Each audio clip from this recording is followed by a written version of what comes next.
ये शर्म की बात है। और हम कह रहे हैं ये चुनौती भी है शासन को, सब लोग एक जैसे नहीं है। अगर ये चुनौती किसी ने दिया है तो इसका एनआईए जांच होना चाहिए, सरकार को एनआईए जांच कराना चाहिए कि भाई सरकार के यहाँ पर कप्तान को इस रूप से चुनौती दिया जा रहा है।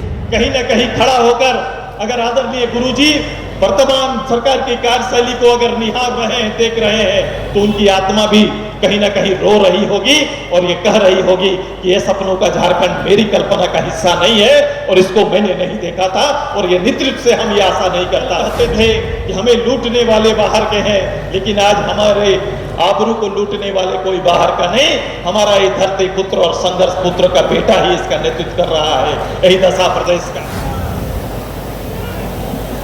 जनरल सेक्रेटरी आदरणीय रामचंद्र सहित जी, जनरल सेक्रेटरी और इस पूरे कोयलांचल के प्रभारी डॉक्टर लंबोदर महतो जी, मंच पर आदरणीय पार्टी के प्रमुख प्रवक्ता डॉक्टर देवशरण भगत जी, आदरणीय हसन अंसारी जी, प्रवीण प्रभाकर जी, हरिलाल महतो जी, राजेंद्र मेहता जी, हमारे महिला नेत्री जिला परिषद की अध्यक्ष रांची, जिला परिषद की उपाध्यक्ष रांची, जिला परिषद के उपाध्यक्ष बोकारो, सभी जिला परिषद के सदस्य, हमारे डुबरी के पूर्व प्रभारी महिला नेत्री जशोदा जी और मंच पे आसीन अजय जी जो प्रभारी हैं धनबाद के, सभी केंद्रीय नेता विधिवत रूप से जन आक्रोश मार्च के बाद मंचासीन नहीं हो पाए, लेकिन मैं अगर नीचे ऊपर जहाँ भी हैं हमारे सभी सेंट्रल लीडर, मैं आप सभी का अभिनंदन और स्वागत करता हूँ। मैं आदरणीय सभी जिलाध्यक्षों का, पार्टी के सभी सहयोगी इकाई, खासकर युवा मोर्चा, छात्र मोर्चा, श्रमिक संघ एवं अन्य सभी इकाइयों के जो पदाधिकारी यहाँ पर आए हैं आज के कार्यक्रम में, मैं उनका भी हार्दिक स्वागत अभिनंदन अपने सभी मीडिया भाइयों का। रिकॉर्डिंग रूप से बैठाने में कहीं चूक हुई होगी, लेकिन मैं आपका दिल से अभिनंदन करता हूँ, स्वागत करता हूँ।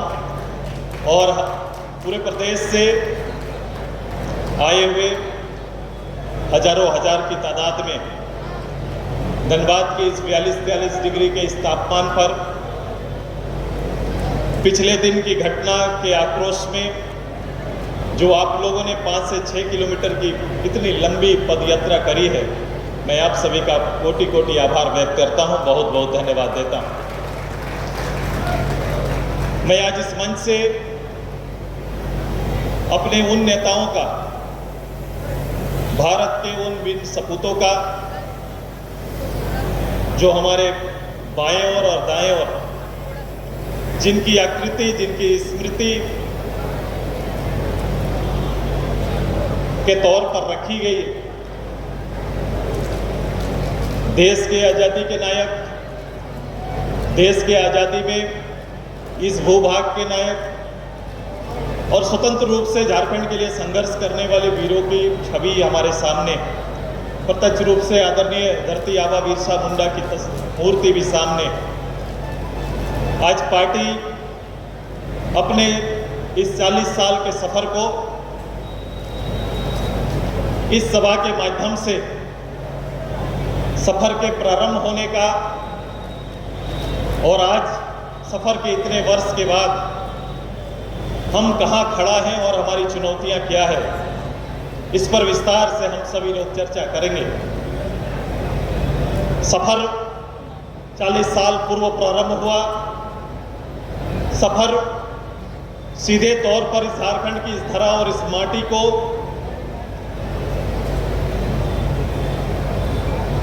अबुआ राज अबुआ दिसुम के उस नारे को, शोषण विहीन प्रदेश की कल्पना को यथार्थ में बदलने के लिए छात्र नौजवानों की एक कड़ी बनी और एक आक्रामक संघर्ष का निर्णय लिया गया। मैं इन निर्णय के क्षण के सभी नेताओं का आभार व्यक्त करता हूं। कि उस समय प्रदेश के लिए गठित रीजनल पार्टी, झारखंड मुक्ति मोर्चा, उसके बाद आजसू जैसे छात्र मोर्चा और इकाई का गठन होता है। होट का दौर, प्रतिनिधि का दौर तो लगातार आजादी के बाद 1952 से कायम है। देश की आजादी की पूर्व की सभा में भी, संविधान सभा में भी इस प्रदेश की भावनाओं को रखने का मौका आदरणीय जयपाल सिंह जैसे नेतृत्व को प्राप्त हुआ था। मैं उस विश्लेषण पर भी खुद को पाता हूं और उसी विश्लेषण को बड़े स्वरूप पर झारखंड के इस भौगोलिक भूभाग को, उनके भाषा संस्कृति को आधार बनाते हुए, उनके रहन सहन और जीवन की शैली को आधार बनाते हुए झारखंड जो बिहार का हिस्सा, बंगाल का कुछ जिलों का हिस्सा और उड़ीसा का हिस्सा संयुक्त रूप से उस समय तत्कालीन 26 जिलों का हिस्सा बृहद झारखंड का हिस्सा से प्रारंभ होती है लड़ाई। और इसका परिणाम भी रहा कि जब ये छात्रों का अपने प्रदेश के प्रति, अपने राज्य के प्रति ये समर्पण और राज्य के प्रति और राज्य के गठन के उद्देश्य के साथ आंदोलन की जो गति थी, उसके परिणाम बीच के चुनावों में प्राप्त हुआ है। यूं तो प्रत्यक्ष रूप से चुनाव में न जाने का इरादा रखने वाला यह संगठन समय समय पर अपने नौजवानों की ताकत पर प्रतिनिधित्व तैयार करते रहा। वो घाटशिला से संभव था, वो कहीं ना कहीं जगन्नाथपुर से नेतृत्व आया, उड़ीसा से खेलाराम मोहली से लेकर सुदाम मारांडी और वही कहीं बंगाल के क्षेत्र में भी अलग अलग प्रतिनिधित्व करने का अवसर मिला। इसी तार को, इसी कड़ी को आगे बढ़ाते हुए हम लोगों ने भी इस संघर्ष को आगे बढ़ाकर आज इस अवस्था तक लेकर आया जिस बीच में झारखंड का उदय होता है, झारखंड प्रदेश का गठन होता है और झारखंड प्रदेश 25 साल तक इस प्रदेश में होने का हक अधिकार यहाँ के लोगों के साथ सरकारों का आना जाना रहा है। और ये पृष्ठभूमि पर आज फिर से धनबाद के इस धरती पर खड़ा होकर इसी मंच से मैं उसी प्रथम वाणी पर खड़ा हूं कि प्रदेश का गठन का उद्देश्य शोषण मुक्त समाज का निर्माण करना, शोषण मूलक समाज का गठन करना, जो हमारा मुख्य तर्क था, आज उस तर्क पर झारखंड को फिर से मैं देखता हूं तो ले देकर हम कहीं उसी के आसपास खुद को पाते हैं, अपने समाज को पाते हैं। और सत्ता संघर्ष पर जो संघर्ष चल रहा है, जो बातें चल रही है, जिस रूप से घटनाएं घट रही है, कहीं ना कहीं हम कल कहते थे कि हमें लूटने वाले बाहर के हैं, लेकिन आज हमारे आबरू को लूटने वाले कोई बाहर का नहीं, हमारा ये धरती पुत्र और संघर्ष पुत्र का बेटा ही इसका नेतृत्व कर रहा है। यही दशा प्रदेश का। अब प्रदेश की इस दशा पर फिर से नौजवानों को चिंतन की बारी है। प्रदेश के लोगों का चिंतन का समय आ गया कि रक्षक भक्षक बन बैठा, कि जिन्हें जिम्मेदारी दी गई प्रदेश में, और जब यह मूल्यांकन किया गया कि धरती की भाषा बोलने वाली पार्टी का नेतृत्व जब प्रदेश में आएगा, निश्चित रूप से उम्मीद बढ़ेगी और संस्थागत रूप से स्थापित भावनाओं को सम्मान मिलेगा। मैं आज लगातार 7 साल से इस पार्टी का नेतृत्व को देख रहे हैं। नेतृत्व आया, परिवार का पुत्र आया। मैं यहाँ पर आदरणीय शिबू सोरेन, आदरणीय ए.के. राय, आदरणीय विनोद बाबू की संयुक्त नेतृत्व का गवाह यह क्षेत्र है। मुझे कहा गया कि भाई शहीदों की सूची रखी जाए। मेरे पार्टी के एक पदाधिकारी को कहा तो उन्होंने देश की आजादी के संघर्ष लड़ने वाले वीरों का नाम तो लिया, पार्टी के शहादत और शहीद लोगों का नाम लिया, लेकिन मैंने कहा नहीं, हमारी इस पूरी अवस्था में गुरुजी का नेतृत्व को हम अलग नहीं कर सकते हैं, हम ए.के. राय जी को अलग नहीं कर सकते हैं। विनोद बाबू की इतनी बड़ी भूमिका रही है जिससे हम खुद को अलग नहीं रख सकते हैं। उनकी भूमिका को निश्चित रूप से संगठन सलामी देगा, उनके आदर्शों का सम्मान करेगा। मैं उनके जीवन के हर घटना को मैं आदर्श के रूप में नहीं मानता, लेकिन संगठित रूप से इस प्रदेश को लड़ने में उनकी बड़ी भूमिका रही है, जिसको आदर्श मानते हैं और उनका सम्मान करते हैं। यह सम्मान आज के दिन में बहुत मायने रखता है कि आदरणीय गुरुजी इस धरती पर नहीं है, उनकी पार्टी का नेतृत्व है, पुत्र नेतृत्व कर रहा है। लेकिन आज इस धरती पर हम आए जहां आक्रोश के लिए ये पद यात्रा हजारों की, ये 5 किलोमीटर तक 42 डिग्री पर जो आपका पसीना बहा है, ये पसीना कहीं ना कहीं इस बात को याद दिलाने के लिए इस सरकार को, और मुझे लगता है कि कहीं ना कहीं खड़ा होकर अगर आदरणीय गुरुजी वर्तमान सरकार की कार्यशैली को अगर निहार रहे हैं, देख रहे हैं, तो उनकी आत्मा भी कहीं ना कहीं रो रही होगी और ये कह रही होगी कि ये सपनों का झारखंड मेरी कल्पना का हिस्सा नहीं है और इसको मैंने नहीं देखा था, और ये नेतृत्व से हम ये आशा नहीं करता। निश्चित रूप से हो रहा है। आज बड़ा चिंतनीय विषय है। बीच के काल में, बीच के समय पर क्रांति के नाम पर भ्रांति फैलाने वाले लोगों की भी एक कड़ी सामने आई। मैं ये जानता था, एक दूरदृष्टि राजनीति को समझने वाला हर व्यक्ति इस बात को जानता था कि आने वाला होना क्या है। एक बनाए बनाए एक व्यवस्था को और नौजवानों को एक गलत दिशा में ले जाने की, एक परंपरा को फिर से नए सिरा में कोई नए रूप से गढ़ने के लिए आया। मैं आपको बता दूं, मैं चलते चलते मजाक से मैं कह रहा था कि एक दौर इस क्षेत्र में जब कोयला का काम प्रारंभ हुआ, जब कोयला का माइनिंग प्रारंभ हुआ, ये आजादी से पहले सरकारीकरण होता है, और उस समय चूंकि गरीब गुरुआ लोगों का ये क्षेत्र, धनबाद कोई नगर बहुत बड़ा नहीं था, ये शहरीकरण माइनिंग की वजह से होते गया। शहरीकरण हुआ, बाहर के लोग आए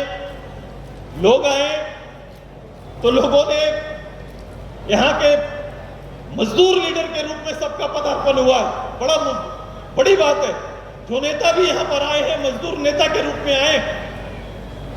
जो नेता यहाँ आगे इस कड़ी को बढ़ाए, वो पुनर्वास के नाम पर बढ़े कि हम यहाँ के जमीन देने वाले लोगों का न्याय करेंगे, यहाँ का भूमि जो अधिग्रहण पर जा रहा है उनका न्याय होगा। बाद में सरकारीकरण के बाद ये बीसीसीएल बन जाता है, और बीसीसीएल बनने के बाद सरकार की कड़ी चलती है, सरकार का चाबुक चलता है, और हर बार कोई पीसा जाता है और कोई शिकार बनता है, तो निश्चित रूप से यहाँ कोल नगरी में खटने वाला मजदूर होगा या कोई जमींदाता शहीद हुआ है और शहादत देने का काम किया है। इसकी सूची बढ़ते जा रही, इसकी सूची आ जाकर लगातार कोई नई नई घटना का नाम देते हैं, और उसी घटना की कड़ी में रजनी रवानी के नेतृत्व में जो शिकायत मात्र करने के लिए थाना जाने की हिमायत कर रही थी, उसका परिणाम क्या है? शासन ने उनका परिणाम दिया कि रजनी रवानी, अमित महतो, मुकेश जी, राजेश, मिराल अंसारी, इन सभी को अरेस्ट किया जाता है। ये अरेस्ट हो जाते हैं, और अरेस्ट होने का कारण क्या है?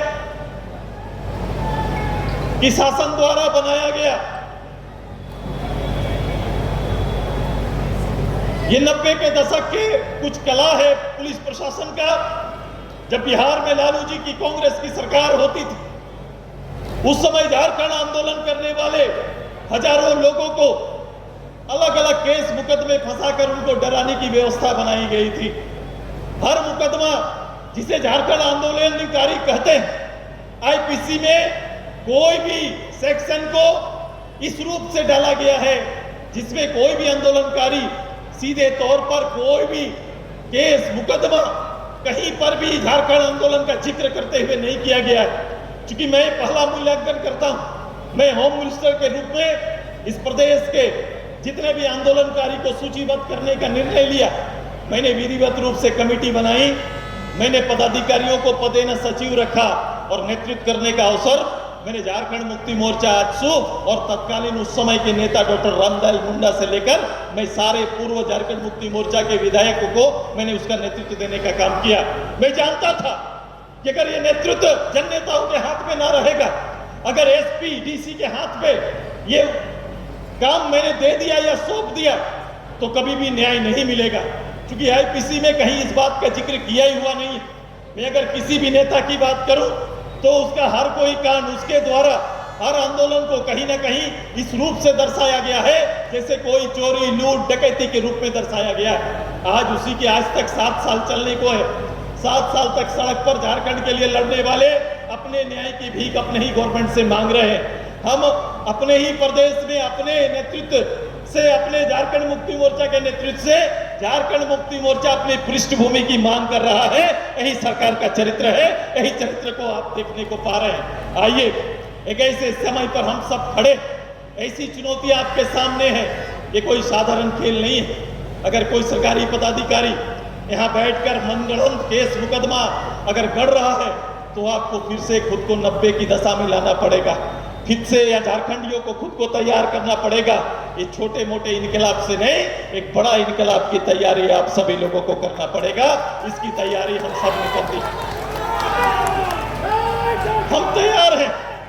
आप ही छोटे लोगों को, कोई दरोगा, कोई इंस्पेक्टर, कोई मुंशी, कोई डीएसपी अगर ये जाकर कह रहा है कि झूठे मुकदमे फंसा देंगे, मैं किसी पुलिस अधिकारी की भाषा नहीं मानता, मैं हेमंत सोरेन की भाषा इसको मानता हूं कि हेमंत सोरेन अपनी सरकार का चरित्र बता रहा है। वो दरोगा के रूप में, एसपी के रूप में या किसी के रूप में। ये कैरेक्टर है, ये चरित्र है सरकार का। ये सरकार का चरित्र खुलकर आया। अब इस चरित्र को झारखंड और झारखंडी लोग कभी स्वीकार नहीं किए। आहुतियां चढ़ी है, शहीदों की सूची बढ़ी है। शहीदों की सूची अगर 2 भाग से जगह 3 भाग पर खड़ा करना पड़े, हम तैयार हैं, हम आगे बढ़ने के लिए तैयार हैं। लेकिन शोषण विहीन झारखंड का निर्माण ये हमारा प्रण है और इसी प्रण को लेकर हम सभी आगे बढ़ेंगे। ये हमारी तैयारी भविष्य की है, ये तैयारी है हमारी, ये तैयारी है। बैठ के लाड साहब, अब बताओ, ऐसा गठजोड़ दुनिया में कहीं नहीं है। पहले अपराधियों के बारे में चिंता की जाती थी, अपराध से मुक्त करने के लिए पुलिस को लगाया गया, लेकिन अपराधी और पुलिस का गठबंधन जैसे धनबाद और कोल एरिया में है वैसा कहीं दुनिया में आपको देखने को नहीं मिलेगा। ये अजीब सा गठबंधन बनाए हुए गरीबों को अब सोचना पड़ेगा, जमींदारों को सोचना पड़ेगा कि अपनी धरती के ऊपर अपनी मांगों को हम पूरा कैसे कर सकते हैं। हमारी जमीन पर खड़ा होकर हमें ही चुनौती देने के लिए आ गए। अब भाई ये भाई देने की आदत घर में रखो। शासन हम लोगों ने भी चलाया, हमने भी दरोगा देखे हैं, हमने एसपी देखा, लेकिन इस तरह से पैसा देकर पोस्टिंग करने की आदत, ये व्यवस्था कभी भी सुदेश महतो स्वीकार नहीं किया था। ये लोग ये इस चीज के आदी हो गए, ये आदमखोर हो गए, ये आदमखोर की भाषा बोलने लगे। अब हम यहाँ पर आए हैं तो हम ये याद रखना कि मैं ये झूठे आंदोलनकारियों के स्वरूप या इनके कैरेक्टर का ये चीज नहीं है। मुझे कुछ समय के लिए कभी कभी मैं भी लगा था कि झारखंड के इस कोयलांचल की इस धरती में और इस राज्य में नौजवान कुछ आगे बढ़कर करेंगे, कुछ चेहरे सामने आए और मुझे लगा कि जो तपिश है, जो तेवर है, निश्चित रूप से बुनियादी बदलाव के लिए होगा। लेकिन वो साल ना बीते, महीना ना बीते, चरित्र सामने आ गया और मैंने कह के गया था यहाँ से, वो हर फैक्ट्री का दरवाजा, हर वो कल कारखाना का दरवाजा, वो हर माइनिंग का दरवाजा, सवेरे गेट और शाम को भेंट की आदत और चरित्र चढ़ चुका है। और इसी चरित्र में कुछ लोग राजनीति जिंदाबाद कर रहे हैं, यही चरित्र चल रहा है। ये एक गलत दिशा में, एक गलत परंपरा पर हमारे नौजवान आगे बढ़े। कुछ लोग इस आसपास में नौजवानों को पेड वर्कर बना दिए, जिन्हें नौकरी करना था, जिन्हें बीसीसीएल से नौकरी प्राप्त होना था, जिस कंपनियों में जिनको नौकरी का आधार बनना था, उन लोगों को पेड वर्कर पहले महीना में 10,000 और 5,000 का पेड वर्कर बना के नौकरी करा रहे हैं और इसे नौकरी का नाम देके निकाल देंगे। ये राजनेता भी कुछ लोग इसमें लगे हुए हैं। ऐसा नहीं है कि राजनेता इससे अलग है, कुछ राजनेताओं का कैरेक्टर भी और चरित्र भी कहीं ना कहीं इसमें धूमिल हो रहा है। मैं यहाँ पर आया, मैं उस व्यवस्था को बढ़ाने के लिए नहीं आया। सुदेश महतो अगर विनोद बाबू की इस धरती पर आए, AK राय की समाज पर आकर खड़ा होकर कुछ बात बोल रहा है, अगर शिबू सोरेन के संघर्ष को आधार मान रहा है, अपने शहीदों को सामने रखकर अगर कुछ बात बोल रहा है, तो मैं ये कहने के लिए आया हूं कि राजनीतिक परंपरागत जो नीतियां यहाँ पर है, सुदेश महतो इसको समाप्त करने के लिए आया है। ये चीजें समाप्त होगी और मेरे उन नौजवानों से आग्रह करने के लिए आए कि सामने खड़ा कर भयभीत करने का चरित्र मेरे ही परिवार के एक भाई को दिया गया। एक भाई को, मेरे भाई के खिलाफ लड़ाने का एक चरित्र यहाँ पर चल रहा है, कोई दूसरा नहीं है। एक भाई से दूसरे भाई का कहीं खून गिराने का या धमकाने की एक रीत सी और परंपरा यहाँ पर लोग अपना के रखे हैं। समझने का काम करिए, यहाँ कोई दुश्मन नहीं है, लेकिन दुश्मनी के नाम पर आपका एक बहुत बड़ा आर्थिक आधार को लोग कब्जा कर कर बैठे हुए हैं। जहां पर मूलतः तो आपका भविष्य सुनिश्चित होता, भूमिदाताओं का भविष्य सुनिश्चित होता, वही कोई और बाहर से आकर अपना भविष्य सुनिश्चित कर रहा है। आइए, इस दौर को अगर समाप्त करना है तो राजनीतिक गंभीरता के साथ हमें यहाँ पर समय देना पड़ेगा और मैं तैयार हूं।